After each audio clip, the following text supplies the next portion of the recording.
이제 오늘부터 8주 동안 성탄절을 맞이할 때까지 우리가 예수님을 더 깊이 알아가려고 해요.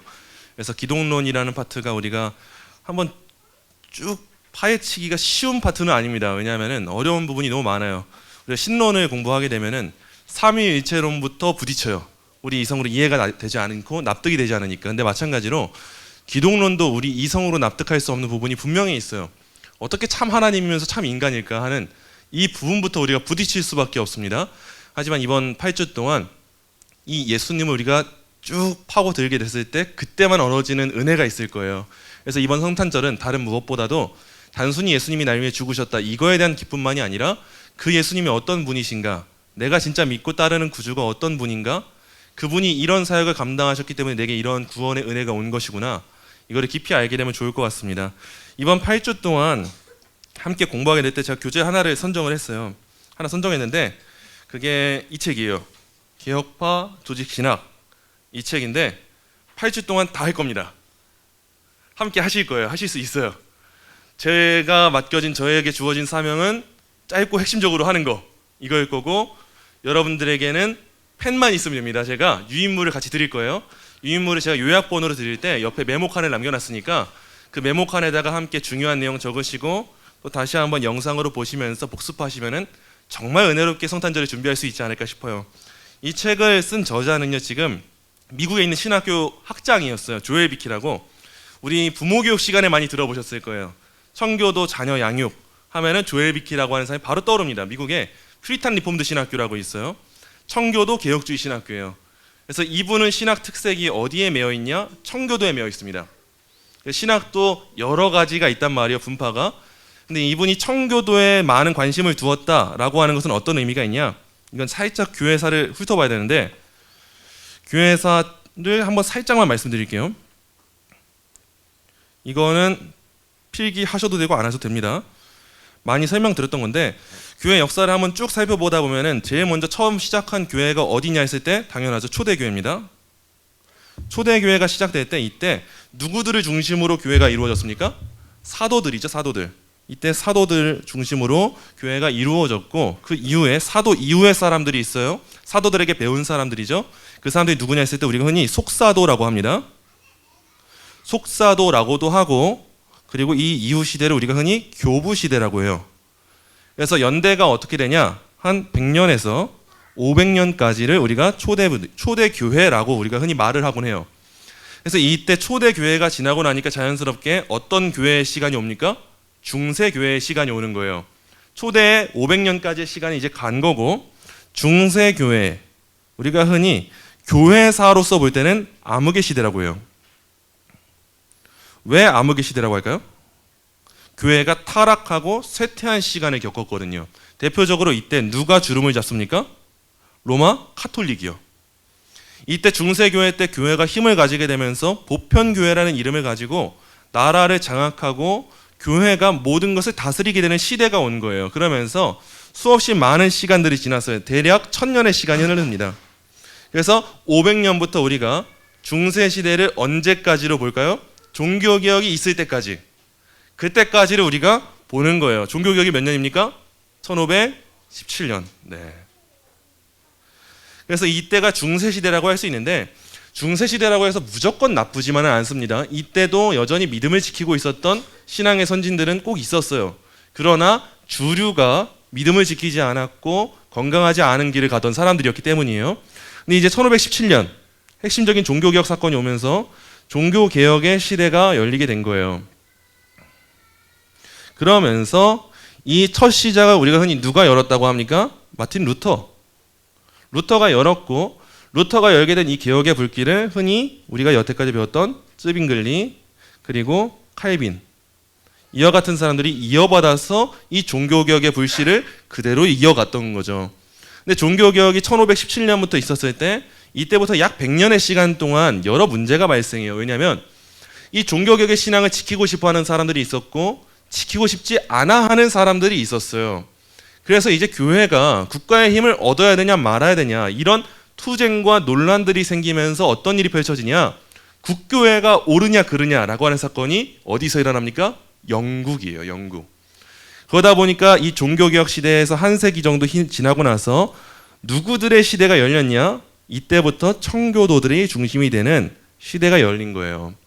그래서 영국에서는 청교도라고 불리고 스코틀랜드에서는 흔히 언약도라고 불리는 사람들, 이 사람들이 이때부터 많은 일들을 감당하게 된 거죠.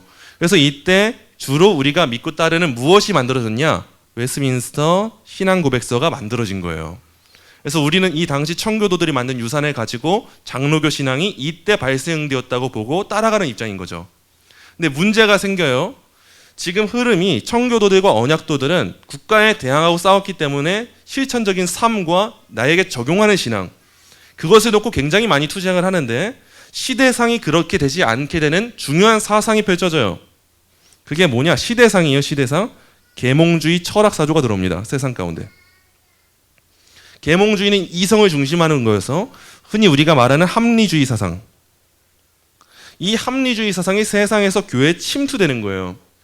그러다 보니까 이성적으로 교회의 신앙을 변증해야 될 역할이 필요해졌고, 교회가 진리를 수호하기 위해서 철학적인 형태로 신앙을 변증하기 시작했어요. 그래서 철학사조에서는 그냥 이 시대를 단순하게 정통주의라고 말해요. 근데 우리는 여기다가 우리 신앙의 선조들의 의미를 붙여서 하나의 덜을 주목해요. 개혁파, 정통주의 신앙을 따르는 신앙의 선배들이 있었어요. 그래서 흔히 우리가 뭐 튜레틴 이런 사람들이 있는데 우리가 거기까지는 알 필요는 없고, 그러다 보니까 신앙 색채가 물론 그러고 싶지 않은데 신학을 철학적으로 많이 분석하게 됐단 말이에요. 철학적 신학을 분석하다 보니까 우리가 하나의 부분을 강조하다 보면 한쪽에서의 무언가 부족함이 발견되기 마련이에요. 우리가 철학적이고 이성적인 걸 강조하다 보면 반대로 어떤 부분이 약화가 될까요? 삶에 대한 측면, 실천적인 측면이 약화되는 시대가 분명히 따라옵니다.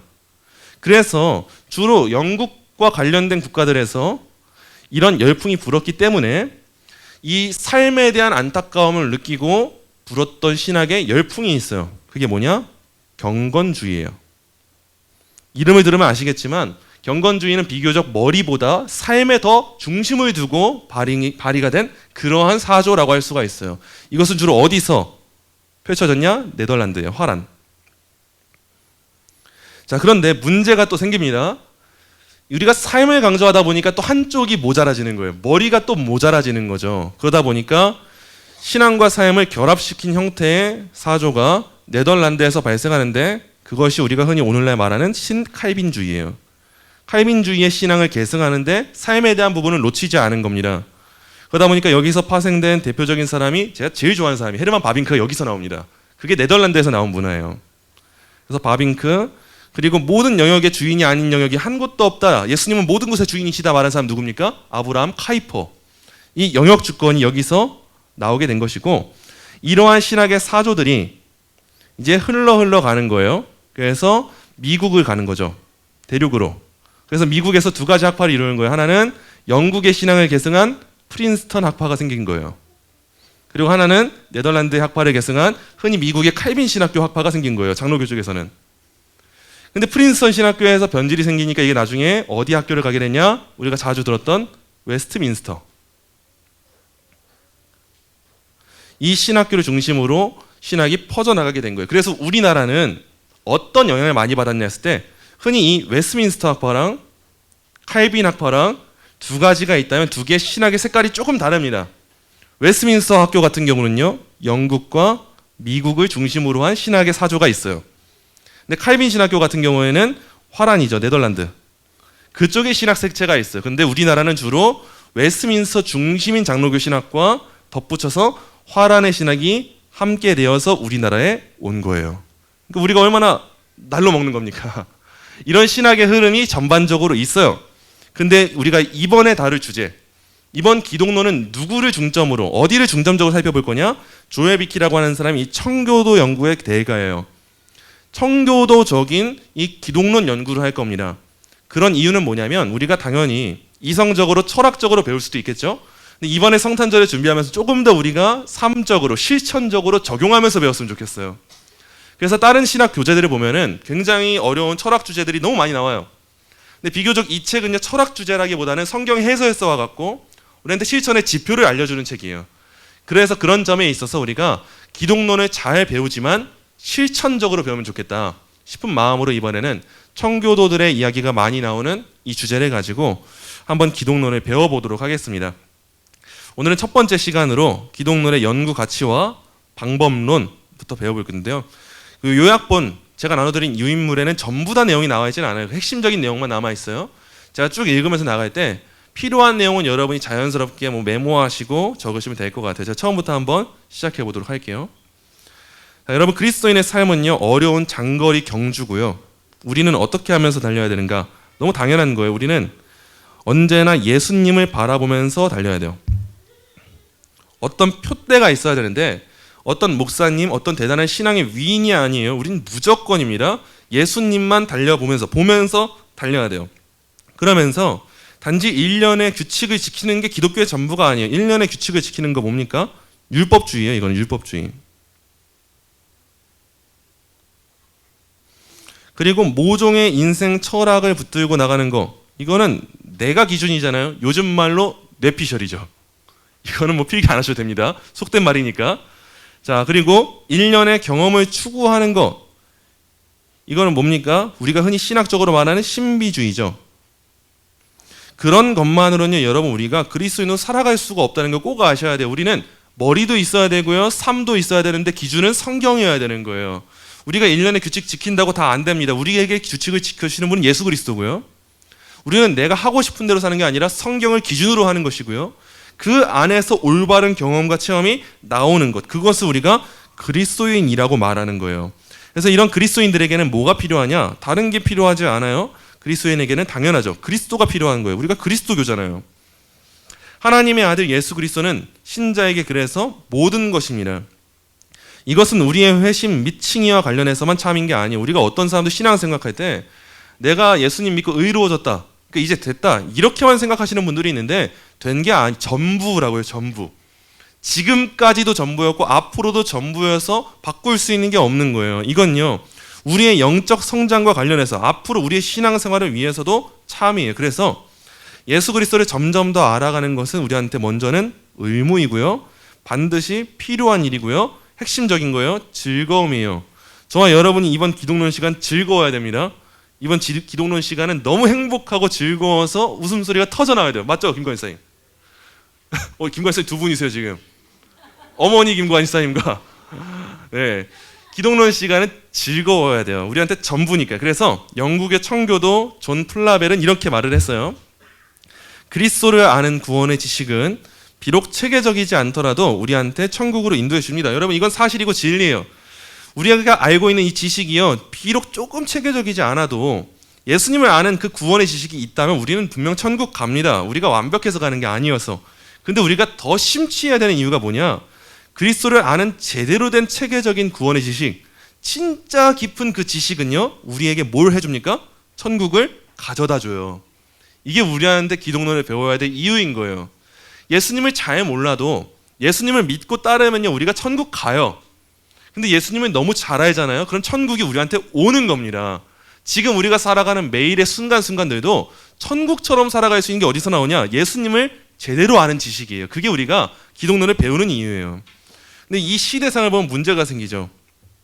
이 실용주의적인 시대, 결과가 있어야지만 움직이는 이 시대에서 사람들은 흔히 이 땅에서의 성공을 추구해요.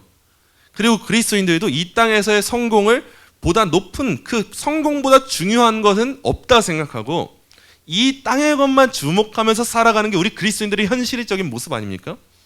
하지만 예수님은 어떠셨습니까?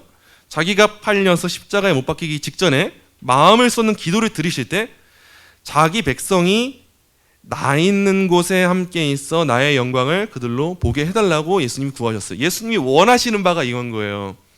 예수님과 함께 거하고 예수님의 영광을 매일매일 보는 그 삶을 예수님이 간구하셨던 거예요. 그래서 우리는 이제 꼭 기억해야 돼요.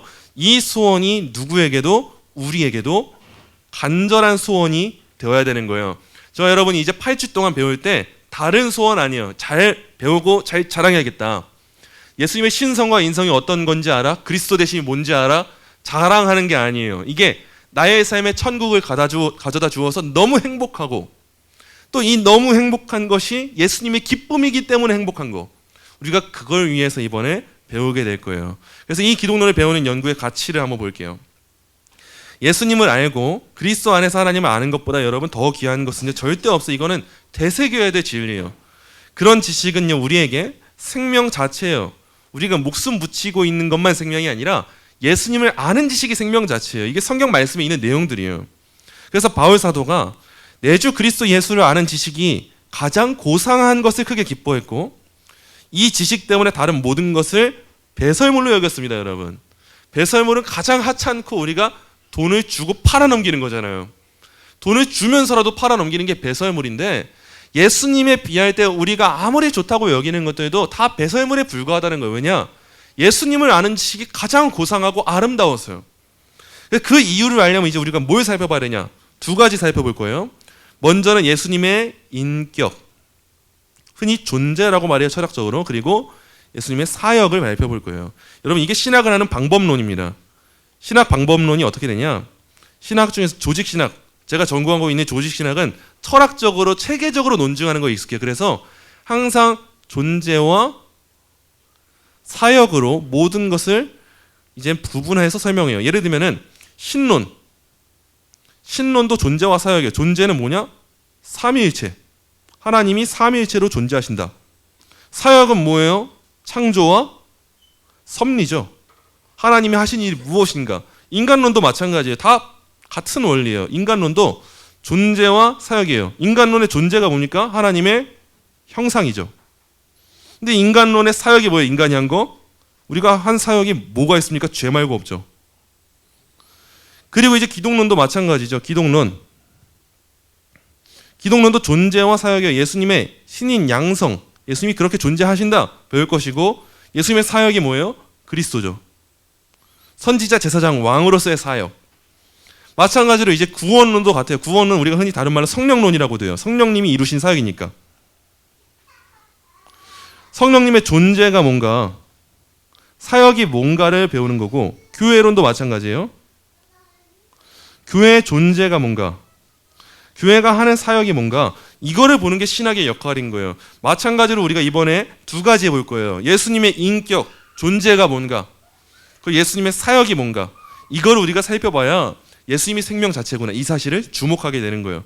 그래서 여기서는 잠깐 이 생명의 떡으로 하는 잔치에 대한 청교도들의 표현이 항상 이런 식이에요. 참 와닿아요.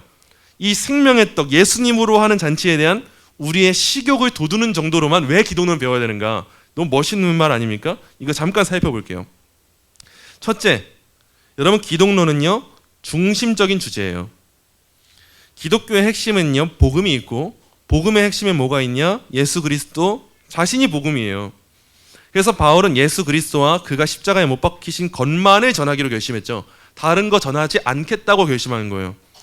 예수님은요, 하나님의 계획의 중심이고요, 아버지 하나님은 자기 아들이 만물의 으뜸이 되게 하시려고 창조 전체와 구속 전체를 자기 아들을 중심으로 안배하셨기 때문에 우리가 기독론 잘 배우면 중심적인 주제를 배울 수가 있다는 거죠. 둘째, 기독론은요, 변증적인 주제예요. 여러분, 마귀가 한 걸 생각해 보세요. 마귀는요, 예수님을 태어나신 순간부터 죽이려고 했습니다. 그리고 예수님은 영광으로 높아지심으로써 사탄의 영향권을 완전히 벗어나셨지만, 그 악한 마귀의 권세는 지금도 예수의 증거를 가진 자들과 영적인 전쟁을 벌이고 있어요. 예수님을 시험했는데 우리를 시험 안 하겠습니까? 예수님에게도 예수님의 능력을 시험했는데 우리한테도 그리스도인의 능력을 시험하겠죠. 교회에 있는 마귀의 종들은요, 의의 일꾼으로 가정해서 다른 예수를 전파합니다. 그러면서 사람들이 그리스도에게서 떼어놓으려고 애쓸 거예요. 지금 이게 다른 예수에게 붙잡힌 사람들이죠. 마귀의 종들인 사람들. 옛적부터 오늘날에 이르기까지 교회는 항상 어떤 공격을 받았냐? 기독론이에요, 항상. 그래서 이단들 보세요. 항상 다 재림 예수예요. 예수님에 대한 신앙을 흔드는 겁니다. 예수님의 능력을 흔드는 거고요. 왜요? 그러면서 나의 능력을 입증하는 거예요. 그럴 때 누가 기뻐하겠습니까? 사탄 마귀가 기뻐하는 거예요, 그거는. 우리가 다른 예수라고 할 때 이 다른요, 굉장히 조심스러워요. 그렇게 눈에 보이게 이단적으로 활동하는 사람도 있지만 너무 교묘하게 들어와가지고 활동하는 사람도 있어요. 근데 주목하세요. 그리스도에게서 사람을 떼어놓는 사람들, 그 사람들이 이 마귀의 종들인 사람들이에요. 우리 교회 안에서도 정신 똑바로 차려야 합니다. 우리를 그리스도에게서 떼어놓으려고 하는 사람이 있으면 항상 조심하고 경계를 늦추지 않아야 되는 거예요. 셋째, 기독론은요 필수적인 주제예요. 교리상의 모든 오류 다 해로워요. 근데 많은 경우 어떤 오류를 받아들였다 해서 그 사람의 영혼을 망하게 하지는 않아요. 왜냐하면 이 땅의 교회는 완벽하진 않거든요. 그래서 일부분 부족한 부분들이 다 있을 수 있어요. 사역자들에게도 교회에게도. 그래서 우리가 연약함들을 이제는 우리가 품을 수 있는 것이고 용인하는 것이고, 그럼에도 일하시는 하나님을 우리가 찬양하는 거죠. 그런데 치명적인 오류는 항상 어디에 있냐? 기독론에 있어요. 이 그리스도의 인격과 사역에 대한 기본적인 진리들과 관련된 오류는요, 그 오류를 받아들이는 사람의 영혼을요 다 망하게 합니다. 여기에는 어떤 방법이 없어요. 예수님에 대한 잘못된 오해는 그냥 망하게 해버리는 거예요. 따라서 교회의 복음 전도의 효력, 신실한 목회자와 교사의 선정, 영원한 구원은 모두 바른 기독론을 고수하느냐 아니냐, 여기에 달려 있는 거죠. 여기가 제일 중요하다는 거예요. 자, 넷째, 기독론은요 매혹적인 주제예요. 기독론은 사람의 마음을 사로잡습니다. 그래서 어떤 인간도 그리스도만큼 사랑할 만하지 않기 때문에 기독론만큼 사랑스러운 게 없는 거예요. 그래서 그리스도는요 전체가 사랑스러워요. 맞습니까, 구한사님? 사랑하십니까? 아니에요? 마귀의 종이 가까운 데 있을 수도 있어요. 기독론만큼 사랑스러운 게 없다는 거예요. 그래서 여러분이 다른 시간도 다른 시간이죠. 뭐 교회사도 중요하고 다 중요해요. 근데 다른 시간보다 기독론은 이제 더 사랑스러워야 돼요. 그래서 여러분 눈에서 꿀이 뚝뚝 떨어져야 됩니다. 자, 잘 볼게요. 여러분 꿀이 뚝뚝 떨어지는지, 눈이 감기고 있는지. 예수님이 여러분의 마음을 다 사로잡는다면 이 시간만큼 좋은 시간이 없을 거예요. 여러분, 우리가 하늘과 땅에서 가장 좋은 것들은 누구 안에서 발견해요? 예수 그리스도. 그래서 우리가 이 예수 그리스도를 배우면서 가장 기쁜 시간이 되는 거예요. 다섯째, 기독론은요 영광스러운 주제예요. 우리는 그리스도 안에서 하나님의 영광의 풍성함을 발견해요. 그리고 바울은 측량할 수 없는 그리스도의 풍성함이라고 쓰는 거예요, 이거를. 그래서 예수님의 사랑은 헤아릴 수 없이 깊어서 인간의 지식을 다 뛰어넘어요. 하나님은 자기의 아들 안에 지혜와 지식의 모든 보화를 감춰 놓으셨어요. 그러므로 우리는 이제 중요한 게 이거죠. 그리스도를 아는 지식에 추구하는 데에 우리는 우리의 일생을 다 바쳐야 되는 거예요. 이건 아무리 해도 부족한 부분입니다. 매일매일 예수님 알고 싶어서 안달이 나야 되는 거고, 예수님 뭘 기뻐하실까? 예수님 나한테 요구하시는 게 뭘까? 너무 사랑하면 그걸 알고 싶어 하지 않습니까? 그 사람이 원하는 게 뭔가, 내가 어떻게 해야 되는가? 마찬가지죠.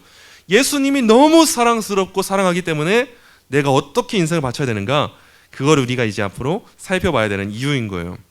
자, 이렇게 이제 우리가 기독론을 살펴볼 때 신학적으로, 철학적으로는 방법론이 따릅니다. 어떻게 다룰 것인가? 그때 우리는요 이제 기록된 하나님의 말씀을 통해서 예수 그리스도 아는 건 당연한 거고요. 지난 몇 세기 동안 있었던 신학의 흐름들이 있어요. 여러분, 합리주의적인 회의론은요, 우리가 흔히 말했던 어떤 사상입니까? 이게 계몽주의의 사상이에요. 이게 이성 중심적인 거예요. 이거는 머리로만 예수님을 알려고 하는 사건이죠. 그래서 이러한 회의론은요, 예수님에 대한 우리의 관점을 재구성하려는 수많은 시도를 양산해 냈어요. 그렇지만 예수 그리스도를 아는 우리의 지식은요, 인간의 역사적 연구라는 불확실한 토대 위에 서 있지 않아요. 이게 뭔 말을 하고 있는 거냐? 합리주의적으로 회의론을 가지고 예수님을 연구하는 사람들이 항상 어디에 초점을 두냐? 단순해요. 역사적 예수예요. 이게 흔히 우리가 말하는 자유주의 신학에서는 핵심되는 연구예요. 그래서 감리교신학대학교나 서울신학대학교, 요즘 장신도 아마 이런 분위기가 있을 거예요. 이런 학교들에서는 이제 자유주의 신학이 너무도 물들어서 옛날과 달라서 역사적 예수 연구를 중점적으로 살펴보는데, 역사적 예수가 뭐냐? 쉽게 말해서요, 그냥 인간 예수예요. 하나님이신 예수가 아니고, 성육신하신 하나님이 아니고, 그냥 한 사람으로서의 예수가 어떤 사람이었는가, 어떤 선동가였는가, 어떤 사람들의 이런 민족 중심의 운동가였는가, 이런 걸 보면서 인간적으로 본받을 만한 사람이 어떤 사람이었는가, 이거를 밝혀보는 연구가 합리주의적인 회의론에서 나오는 거예요. 근데 예수님에 대한 우리의 지식은 당연히 여기 위에 서 있으면 안 되는 거예요. 또한 예수님을 믿는 믿음은요, 거룩한 존재와의 주관적이고 비성경적인 미지의 만남의 신비 속으로의 도약이 아니에요. 이거 우리가 흔히 셰퍼 책에서 배운 내용 아니에요? 신비주의적으로 도약하는 거, 뉴에이지적인 영성, 그런 식의 믿음이 아니에요. 예수님을 믿는다는 것은. 도리어 예수님을 믿는 믿음은요, 하나님이 자기 아들에 대해서 밝히 보여주신 것을 담대하게 믿고 신뢰하는 거예요. 항상 선이 명확합니다. 우리한테는요. 하나님이 자기 아들에 대해서 밝히 보여주시는 것까지 믿는 거예요. 여러분, 우리는. 하나님이 안 보여주셨는데 믿는 게 아니에요. 보여주신 것만을 우리는 믿는 건데, 보여주셨다면 뒤따라야 되는 결과가 뭐예요? 담대하게 믿고 신뢰하는 거. 딱 우리에게 성경이 요구하고 있는 이거 두 가지뿐이에요. 하나님은 계시하셨고 우리는 믿는 겁니다. 하나님이 태초에 성질을 창조하셨다, 계시하셨으면 우리는 그 창조론을 믿는 거예요. 그게 신앙인 거예요. 그래서 우리의 기독론은 항상 성경적이어야 돼요. 따라서 문제는 성경이 예수님을 어떤 식으로 계시하고 우리에게 그리스도라는 지식을 어떤 식으로 구하라고 가르치는가, 이거를 우리가 살펴볼 거예요. 그래서 우리 전에 한번 배웠던 거 기억나세요? 위로부터의 기독론, 아래로부터의 기독론, 상승 기독론, 하강 기독론. 이 논란이 아직까지도 있어요. 독일의 신학자 볼프하르트 판넨베르크라고 하는 유명한 신학자가 있어요. 이 사람 우리가 두고두고 배워야 될 사람은 아니에요. 안 배워야 될 사람이에요. 이 판넨베르크는 기독론의 두 가지 방법론을 이렇게 말했어요. 위로부터, 즉 예수의 신성에서 시작하는 기독론에서는 성육신 개념이 중심에 선다. 역사적 인간인 예수에서 시작해서 예수의 신성에 대한 인정으로 나아가는 아래로부터의 기독론이 가장 큰 관심을 갖는 것은 예수의 메시지이고, 성육신 개념은 오직 끝에 가서야 등장한다. 자, 중간 점검이에요. 우리는요, 위로부터의 기독론을 따라야 됩니까? 아래로부터의 기독론을 따라야 됩니까? 네. 다들 김관쌤 자신 있게 대답하셨는데 맞았으니까 다행이에요. 위로부터 항상 하강 기독론을 배우는 거예요. 우리는 하나님이신 예수님이 이 땅에 내려오셨다, 인간의 몸을 입으셨다라고 하는 순서를 따라야 되는 건데, 이 판넨베르크 같은 사람들, 이 사람들은 역사적 인간인 예수에서 시작을 합니다. 그리고 예수님의 신성을 인정해 주는 걸로 가는 거예요. 그러다 보니까 어떤 사상이 되냐? 초인 사상이 되는 거예요. 하나의 인간이었던 사람이 신이 된 거죠. 그러다 보니까 이런 히어로와 같은 느낌이 되는 것이고, 예수님의 메시지만을 주목하는 것이고, 이런 식의 신학을 갖는 거예요. 이와 같은 후자의 방법론은요, 성경 말씀을 하나님의 계시로 인정하지 않아요. 왜냐? 하나님의 계시는 믿음이지 이게 어떻게 역사적인 사실이냐는 거예요. 다 신화적인 요소로 보는 거예요, 이런 사람들은. 그래서 역사적 사건으로만 국한시키는 이 판넨베르크 입장이 이런 후자의 방법론이라는 거죠. 그런데 중요한 건 이거예요. 초기와 중세의 정통 기독교의 방법론은 위로부터의 기독론이었어요. 정통은 정말 중요해요, 여러분. 역사는요, 정말 중요한 거예요. 근데 판넨베르크는 아래로부터의 기독론을 주장했을 때 그 이유가 뭐였냐? 기독론이 언제나 인간 예수와 하나님의 관계를 주목해야 하긴 하지만 붙이는 사람 여러분 조심하세요. 인간 예수에서 시작해야 된다. 이게 결국 하고 싶은 말인 거예요. 다 중요한데 그래도 이게 중요한 거야. 이런 식의 입장 여러분 제발 조심하셔야 되는 거예요. 차별금지법 반대도 여전히 이렇게 말씀하시는 분들 많아요. 그래, 동성애 문제 중요하지. 근데 이성애 문제가 더 중요해. 언제 이성애 문제 안 중요하다고 했습니까? 근데 강조점을 거기에 두는 순간 이상한 대로 방향이 흘러가는 거예요. 마찬가지예요. 인간 예수 중요해요. 그런데 하나님이신 예수가 먼저 선행되어야 인간 예수의 가치가 나오게 되는 거예요. 그래서 이 방법론 우리가 잘 따져야 되는 것이고요. 이런 접근 방식은요, 예수를 하나님을 최고로 의지한 인간, 이 정도로 보는 자유주의 신학과 똑같은 궤도를 따르는 거예요. 그래서 우리는 위로부터의 기독론과 아래로부터의 기독론, 이 범주를 어떻게 받아들여야 하는가? 이미 답은 정해진 거죠. 성경이 어떻게 접근하는가를 볼게요. 이런 성경을 살펴보면 우리는요, 성경이 그리스도의 신성과 인성 둘 다 계시하고 있는 건 명확한 사실이에요. 그렇지만 성자 하나님이 우리에게 오셨음을 강조하는 방식으로 계시하고 있다는 걸 발견해요. 성경의 핵심적인 강조가 오셨다예요. 하나님이신 분이 이 땅에 오셨다. 그래서 구약 성경에서 선지자들은 장차 기묘자라, 모사라, 전능하신 하나님이라, 영존하신 아버지라, 평강의 왕이라 불리게 될 아이의 탄생을 예고했어요. 이 아이는요, 임마누엘, 우리와 함께 하신 하나님이에요. 이 왕은 비천한 베들레헴에서 태어나실 것이지만 그의 근본은 상고에 영원에 있고 하나님이시라는 거예요. 여호와의 능력과 그의 하나님의 여호와의 이름의 위엄으로 누구의 능력이 있는 거예요? 하나님의 능력이 있다. 신성이 강조되는 표현이에요. 자기 백성의 목자가 되어서 그들을 보살피신다는 거죠. 그는 의로우신 왕이고요. 여호와 우리의 공의라고 하는 이름으로 불리게 될 거예요. 다음 주에 우리가 이제 예수님의 이름을 볼 건데 거기서도 강조되는 표현들이에요. 그래서 요한복음을 보시면 신성을 공유하시고 하나님의 창조 사역에 참여하신 태초의 그리스도에게서 시작한다는 점, 이 점에서 위로부터의 기독론이 무엇인지 요한복음 너무 잘 보여줘요. 1장부터 태초에 말씀이 계셨단 말이에요. 근데 그 말씀이 육신을 입고 이 땅에 오셨다고 기록하는 거죠. 그 말씀이 누구예요? 예수님인 거예요. 여러분, 예수 그리스도라는 인격으로 육신이 되신 것은요, 영원하신 말씀이에요. 예수님이에요.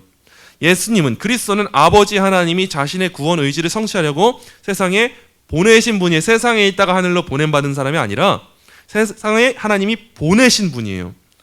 마찬가지로 공간복음서도 예수님의 출생이나 세례로 시작하긴 하죠. 그런데 예수님을 위대한 선지자가 그의 신발끈을 풀 자격도 없을 정도로 하나님의 유일무이한 사랑을 받는 아들이라고 묘사한다는 점에서 그리스도가 하나님이시라는 사실을 강조하고 있는 거예요. 이 공관복음과 요한복음만 그런 게 아니에요. 바울서신도요, 이 땅에서의 그리스도의 삶에 대한 이야기가 아니라 예수 그리스도는 육신으로는 다윗의 혈통에서 나신 누구라고 말합니까? 하나님의 아들이라는 걸 선포하는 데 집중해요. 결국 무엇을 강조하는 것이냐? 사람이 아니라요, 하나님이시다를 강조한다는 거죠. 마찬가지로 히브리서도요, 창조주, 아버지 하나님의 영광, 의의 왕, 천사들의 경배 대상이신 아들로서의 예수 그리스도에 대한 영광스러운 묘사, 영광스러운 이 묘사로 시작되는 거예요. 그리고 이 위대한 분이 자신의 제사장적 희생 제사와 자비로우신 도우심을 통해서 하나님의 언약 백성을 구원하기 위해 인간의 혈과 육을 입으셨다라고 말하는 거예요. 이미 그런 분이 아니라 입으신 거예요. 없던 게 생겨났다는 거예요. 여러분, 성경은 어디에서도 우리에게 기독론을 아래로부터 시작하라고 권하지 않아요. 도리어 성경은 지존자께서 우리를 만나 구원하기 위해서 자신을 낮추어서 우리가 있는 곳으로 오셨다고 말하고 그 진리를 더할 나위 없이 기뻐하는 거예요. 하나님이 낮아지셔서 나한테 오셨다는 것이 기쁨과 감격이 어떻게 안 되겠어요? 우리가 구유에 누워 계시는 나사렛 예수님을 만나든 하나님의 오른편 보좌에 계시는 예수님을 만나든 우리는 그분이 주이시고 그리스도라는 것을 이내 알아볼 수밖에 없어요. 하나님이시니까요. 아버지 하나님이 이는 내 사랑하는 아들이요 내 기뻐하는 자니 너희는 그의 말을 들으라. 이미 권위를 주셨다는 거예요. 그렇게 말씀하신 대로 예수님은 말씀 속에서 하나님의 권위, 신이시니까 하나님의 권위를 지니고 우리에게 나타나셔서 그를 믿고 의지하라고 요구하시는 거예요. 계시하시고 믿고 의지하라고 하시는 거 항상 두 가지입니다. 꼭 기억하세요. 성경도 그렇고 예수님의 사역도 그래요. 계시하시고 믿으라고 하시는 거예요. 그래서 우리가 알게 되면은 살아야 되는 겁니다. 하나님 우리한테 알게 하신 이유는 명확해요. 믿고 살라는 거예요. 그래서 먼저 본 사람들은 그 본 것을 증거하지 않고선 살아갈 수가 없는 거죠. 따라서 우리의 기독론은요, 정말 중요해요. 믿음과 순종 가운데 행해줘야 돼요. 믿는 건 당연한 것이고요, 행위의 열매까지도 맺어야 되는 거예요. 우리는 예수님을 옛 사료 속에 등장하는 한 명의 인물이 아니에요. 세상이 말하는 4대 성인 그 정도가 아니에요. 말씀 속에서 자신을 계시하시는 주로 보고 접근해야 돼요. 하나님으로 보고 접근해야 돼요. 그게 우리가 건강하게 신학하는 겁니다. 그리스도는 우리에게 자신의 말씀 위에 우리의 삶을 세울 것을 요구하시고, 여러분, 우리는 이제 이걸 해야 되는 거예요. 말씀 위에 우리의 삶을 세워야 돼요. 이게 순종이에요. 우리가 그렇게 하지 않는 것은요, 어리석은 거예요. 다른 말로 죄 짓는 거예요. 그래서 이 죄의 결과는 뭐예요? 결국 완전한 파멸을 맞게 되는 거예요. 그래서 예수님이 이걸 경고하신 거고요. 예수님은 한편으로는 우리의 모든 것, 즉 우리의 최고의 사랑을 요구하시고, 다른 한편으로는 참된 안식과 무한한 만족, 이것을 우리한테 주세요. 그리고 우리의 응답은 믿음으로 예수님을 영접하는 것이 되어야 됩니다. 그것은 우리의 이성의 사용을 부정하는 게 아니에요. 우리한테는 진짜 이성이 발휘되는 거예요. 이성을 해방시켜서, 믿음으로 이성을 각성시켜서 하나님의 말씀을 경청하고 더 깊은 이해를 위해 하나님 말씀을 묵상하며 하나님 말씀이라는 밝은 빛의 인도하심을 따라, 성령 하나님의 조명하심을 따라 모든 삶을 살아가게 해줘 하나님의 고귀한 종으로서의 역할을 하게 만드는 거. 이게 기독론의 역할이에요. 그래서 앞으로 8주 동안 우리가 잘 배우잖아요. 우리는 이게 될 겁니다. 하나님의 고귀한 종으로서의 역할을 하게 될 거예요. 자, 이런 기독론을 위한 패러다임이 있어요. 우리가 위로부터 보내심을 받아서 아래에서 인간으로서 하나님을 섬긴 분이 이 분인 그리스도를 합당하게 높이는 방식으로 기독론을 접근하려 한다면 어떻게 해야 될까? 우리가 이 답을요, 성경에서 찾을 거예요. 빌립보서 2장 6절부터 11절에서 찾을 거예요. 여기에서 바울이 그리스도를 선포한 것 속에서 하나의 타당한 패러다임을 발견하게 될 수가 있어요. 이 기독론 패러다임의 목표는요, 항상 동일합니다. 경험적이고 실천적이며 소명적이에요. 우리가 신학을 배우는 이유예요. 자랑하는 거 절대 아니에요. 경험해야 되고 실천해야 되고 송영하기 위해서. 우리가 이 빌립보서 말씀에서 발견하는 이 신성, 예수님의 어떤 분인가는 이런 거예요. 첫째, 바울은 그리스도의 영원한 신성에 대해서 쓰고 있어요. 영원한 신성. 그래서 그는 근본 하나님의 본체시나, 이게 중요한 말이에요. 하나님의 본체, 하나님과 동등됨을 취할 거로 여기지 아니하시고, 근데 여기서 이제 본체, 이 본체로 번역된 모르페라고 하는 이 단어는요, 기본적으로 어떤 것의 외적인 모습이나 형체를 가리키는데요, 그렇게만 사용되는 용어가 아니에요. 자, 이 모르페 단어구는요, 내적인 성격이나 본성을 가리킬 수 있고, 철학자들은요, 어떤 사물이나 개념이 지니는 특별한 성격, 이걸 가리키는데 이 용어를 종종 사용하곤 해요. 이 모르페라고 하는 말을요. 그래서 이 벤자민 워필드라고 하는 신학자는요, 그리스도가 하나님의 모르페로 존재하신다는 것은 어떤 거냐, 하나님을 하나님으로 만드는 모든 속성을 온전히 지니고 계시다는 것이다, 이렇게 말을 했어요. 그래서 여기서 이 본문에서도요, 무엇으로 존재하시지만, 우리 개역개정 성경에서는 무엇이시나 라고 나온 말이죠. 본체시나 라고 나온 거, 이걸로 번역된 헬라어 현재 분사는요, 예수님이 언제나 하나님의 모르페셨고 본체셨고 앞으로도 언제나 그러실 것이다 라고 하는 의미를 담고 있는 거예요. 따라서 예수님이 하나님의 모르페로 존재하신다, 본체시다 라고 하는 것은 바울이 설명한 그대로 예수님은 영원토록 하나님과 동등하시다, 하나님이시다를 말하는 게 이 바울 서신에 나와 있는 거예요. 이 짧은 한 구절 안에. 여러분, 이는요, 그리스도가 하나님의 동등됨을 취할 것, 파르아그모스로 여기지 않으시면서도 분명히 밝혀지는 바예요. 우리가 성경을 하나하나 안 읽어보면 이거 놓칩니다. 이 본체 아무 생각 안 하고 그냥 그렇구나 하고 넘기잖아요. 근데 성경 원어가 아무 의미 없이 기록된 게 하나도 없어요. 이 본체가 어떤 의미인가, 모르페가 어떤 의미인가 이미 나와 있다는 거예요. 둘째, 바울은요, 그리스도가 인성을 입으신 것에 대해서 써요. 신성만 쓰지 않습니다. 인성을 입으신 것에 대해서 써요.